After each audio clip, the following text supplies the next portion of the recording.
Okay, today I'm going to be showing you exactly how to make a woman obsessed with you. A lot of this is going to be stemming into front-end game and making sure that you can psychologically hold the leverage to the point where you are the man that she fantasizes about, you're the only man that she wants a relationship with, and you're literally the man that she thinks about day and night.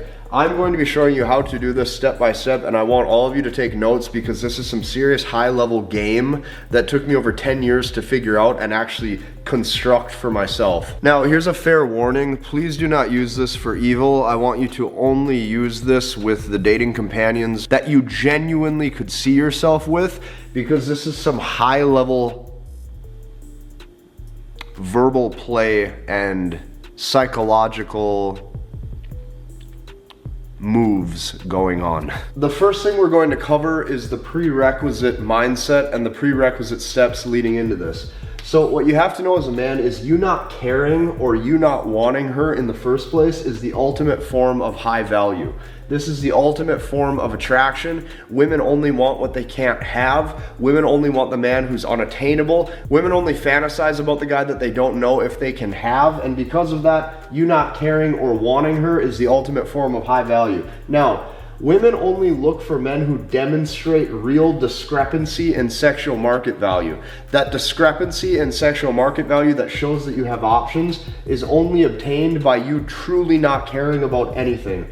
So when you do this, she feels like you are qualified to be with her. Now, she never wants to feel like she is on the pedestal, because the second she feels that way is the second she will exit. So women only fall in love and become obsessed with the guy who does not want them and never the guy who does. If you end up being the guy wanting her, if you end up being the guy who's chasing a relationship, if you end up being the guy really desiring her on an intimate level, she will run away from you faster than ever. She will literally run away and just run into the distance, and you'll never see her ever again. So what you're gonna come to terms with as a man as you grow and as you develop is that mutual feelings of love truly doesn't exist. This is something that a lot of men were preconditioned to believe from early age or childhood.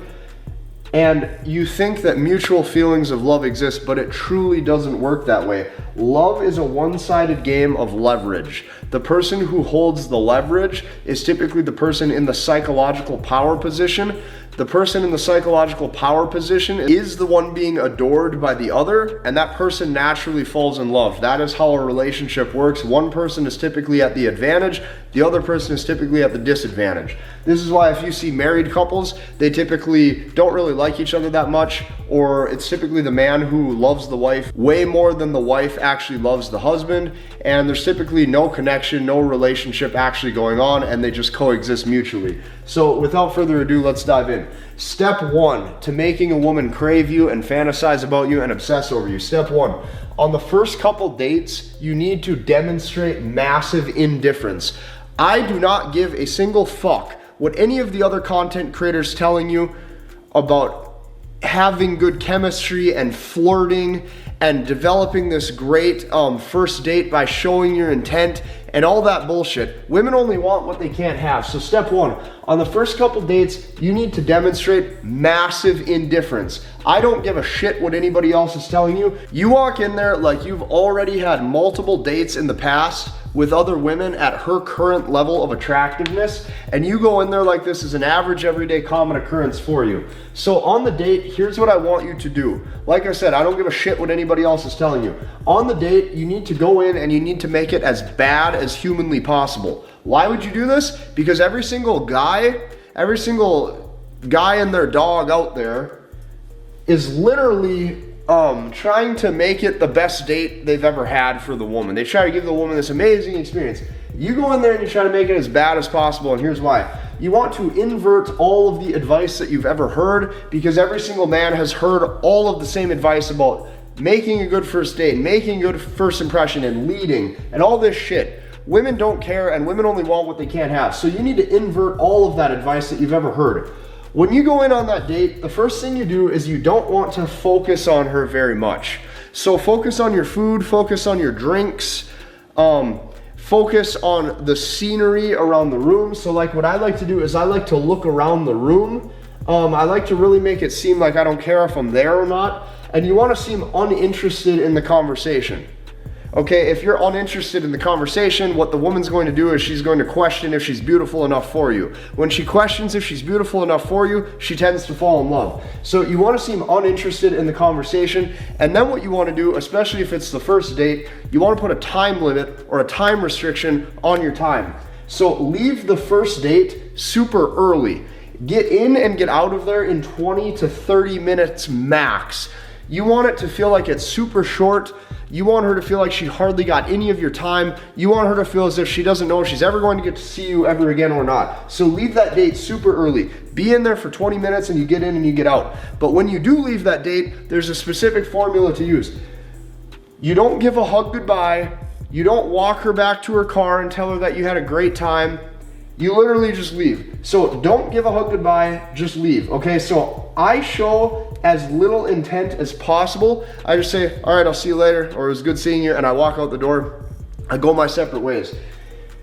I show as little intent as possible because I want to appear as the pretentious prick who's extremely hard to please, and here's why. By you walking her to her car, you are literally giving care, you are literally giving emotional support, and you are literally giving potential care and safety towards that woman because you're making sure that she arrived at that destination. What I can tell you is this: that is demonstrating a level of masculinity towards that woman or towards that companion, which shows intent, and that naturally will show that you care. Here's what I can tell you. Women withhold all of their femininity until they are typically in a relationship, and even when they're in a relationship, they typically don't even give all of their femininity towards that guy. Here's what I can tell you. You don't see women showing up on first dates making a great meal for you and being super feminine. So in that case, you withhold your masculinity and you reserve it for the woman that actually shows she's going to invest in you. Far too often, men demonstrate masculinity by leading and by showing they're a good guy and showing that they can protect and that they can provide. I try to show that I'm not giving you any of that because you haven't earned it yet. So what you want to do is you need to make sure on the first date or the first couple dates, you are qualifying her and you are making sure she is in the frame where she's going to need to consistently earn you if she wants to see you. The reason being is because love, like I said, is typically a one-sided game of leverage, and women only respect and women only admire and women only love what is hard to obtain. We are making you seem like you're a catch. Stick with me because the other two steps are really good too. Now, after that first date, she's probably going to call you or text you and tell you it was super crappy, or she's going to tell you that was the worst date I've ever been on, and she's going to say something along the lines of like, I can't believe it was so short, or did something go wrong? Did I say something? She's in a reactive state. If you have her in a reactive state, that's a very good position, and I'm going to show you why in just a little bit. But to take this one step further, some of the women you're gonna date are going to be super regimented, so they just will naturally default to their own strategy of not reaching out to you first. Here's what to do. Step 2, over the next couple weeks, you want to still reach out to her and you want to initiate some sort of contact from time to time, but this is the most important part. You do this while stirring drama. The reason why you need to stir drama is because women gravitate towards emotional tension and emotional chaos. So this makes her fall deeper into love. So here's what I mean by that. If you left the first date super early and you made it seem like you only had like a 3 or a 4 or a 5 out of 10 interest level, she probably will get mad. She maybe will even call you after the date saying how bad it was. Or if you try to text her, she's going to reply and say something like, oh, you think you can just leave really early like that and now you expect me to still want to talk to you? But you have to look at their actions, not their words. By her even replying to you in the first place, she's getting more invested. She's giving you more of her time. She's giving you more of her energy. I don't give a crap what those text messages say. I am only looking at the paragraph length. The longer the paragraph, the more time she spent typing. The more time she spent typing, the more she cares. I don't give a shit what any of the words say. I'm looking at her investment level 24/7.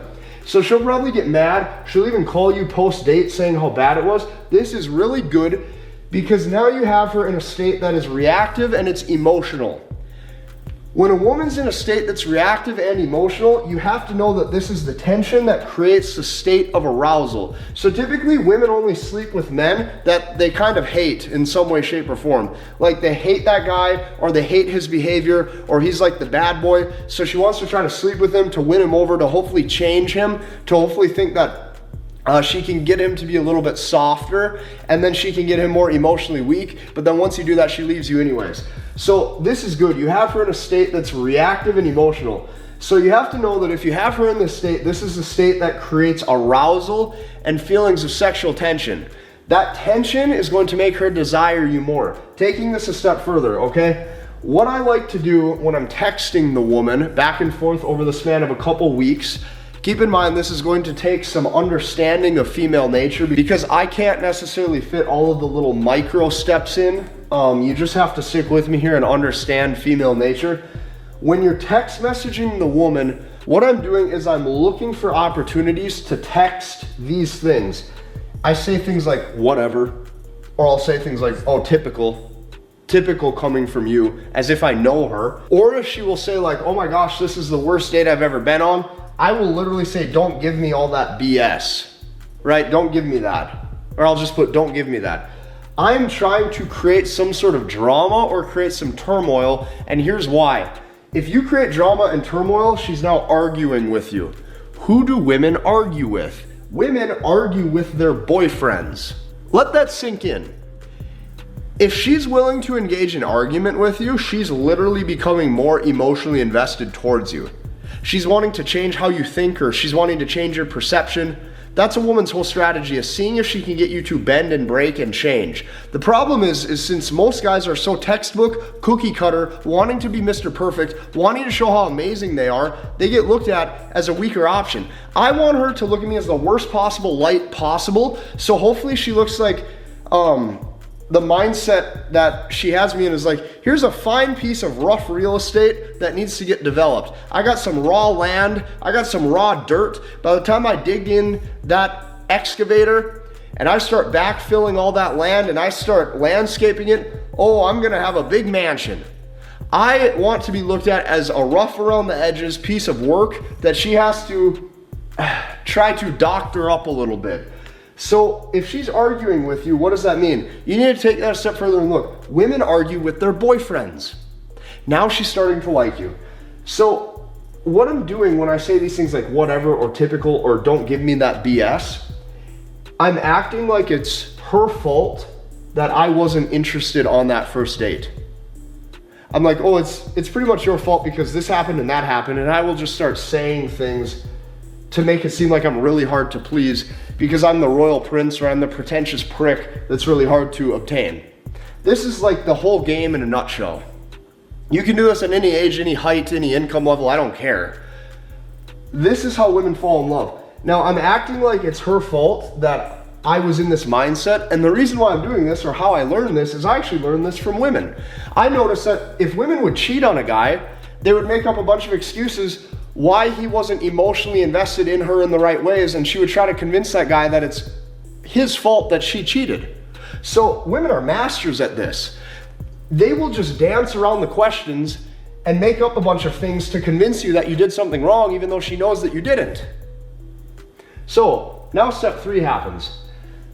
I want to embed a specific narrative in her head, okay? The narrative that I want embedded in her subconscious is something like this. Well, he didn't really like me much at first, but then we kept seeing each other and I slowly won him over, and now I kind of think that he kind of likes me. Say that with me one more time. He didn't like me much at first, but then we kept seeing each other and I slowly won him over, and now he kind of likes me, I think. This is the important part, I think. It's not about, oh yes, he really likes me. It's about, oh yes, I think he kind of likes me, which makes her want to earn your approval even further. So most of you have no idea how much a woman will actually tolerate when she likes you. You have no clue. You have not seen this probably to the level that I have seen this. I have basically documented my entire dating life and everything that I've experienced on this channel. I am showing you exactly how women behave when they are dating you. Most of you have no idea how much women will actually tolerate when they like a guy. I'm going to tell you this because it is completely opposite from how you were probably raised. It is completely opposite from how you think. It is completely opposite from how you were told women act and what women actually respond to. They are not as delicate as you think. They are not as soft and as sweet as you think. And they are not nearly as sensitive as you think they are. If they are sensitive, it's only for a short moment while her emotions are raised, and then as she goes back to baseline, everything's normal again. So they are not as sweet and soft and delicate and sensitive as you think. Far from. They are super, super emotionally strong. They are super emotionally oftentimes resilient to any sort of tension or turmoil, and they lean into that tension because it stimulates their emotions, and now they feel like they're watching a newest episode of their favorite reality TV show. So this is great. They want their emotions dragged basically through the mud like a movie. And this is why they leave good men. Because when you are Mr. Perfect, when you have all of the right boxes checked, you're so boring and you're so predictable that now she wonders what the other side of life would be like if she had a different man. So keep this in mind. If you kind of go about this narrative this way, if you guys are intimate or you guys end up, let's say, sleeping together, all you have to do at this point is just desire no commitment. You act like you're not interested in a relationship. You act like you don't really care if you ever see her again on a date. And the less you communicate outside of the bedroom, the better. And you're going to notice it typically takes like 2 to 3 months, and then she's going to be texting you all the time saying, when do I get to see you next? Or the funniest thing is, here's when you know you really have them hooked. When they're even seeing you on a date or when you guys are hanging out together, they will literally be asking you when they get to see you again, or they will be saying things like, oh, can I see you in a couple days on this day? Even though they're right there in front of you, they're already trying to set up the next date, even though they're in the middle of a date. That's how you know they are completely in love. And this is how you step by step do this, so that way the women want to keep seeing you. Obviously, you're gonna notice this is extremely like high level psychological ways of acting. You're gonna also notice that like a lot of this is what women do naturally. Let's actually look at why this is so important, because women do this naturally. Most men just don't say it. You not caring or wanting her is the ultimate form of high value. This is what women do. You text a woman to set up the date, and she says, oh yeah, maybe, or she says, oh my gosh, I totally forgot, but then she goes out on a date with you anyways. She's trying to increase her psychological perceived leverage. Women already do this from the get-go. On the first date, you need to demonstrate massive indifference. This is what women do. Women go into the date saying, oh, you know, I'm gonna make sure that he's right for me. I'm going to make sure that he qualifies to me. I'm going to make sure that this guy kisses my ass. If he's not Mr. Perfect like I see on social media, I'm not gonna give him a chance. Okay, that's exactly what women do. Then if you look over here, what you wanna do is reach out while still stirring drama from time to time. This is what women do too. They will text you things like whatever or typical or yeah, okay, or they will roll their eyes and give an eye rolling emoji. All of this stuff they do to make you feel like they don't like you. And what they're really trying to do is undermine your own attractiveness. They're trying to keep you unaware of your own worth. And then last but not least, the narrative in her head where you are the guy who desires no commitment, this is what women do, because what you're going to notice is if a man tries to commit to them, or if a man wants to actually have a relationship and build something with that woman, they just leave and exit anyways. So this is basically all of the stuff women already do. So if you use some of this stuff, what you're going to notice is they oftentimes cannot handle having their own games played back at them. And you will typically just keep attracting women because they're playing the movie in their head. You are now the reality TV show that she wants to keep watching, which means she's gonna keep seeing you. If you like this video, I want you to hit the like button, comment, and subscribe, and we'll see you in the next one.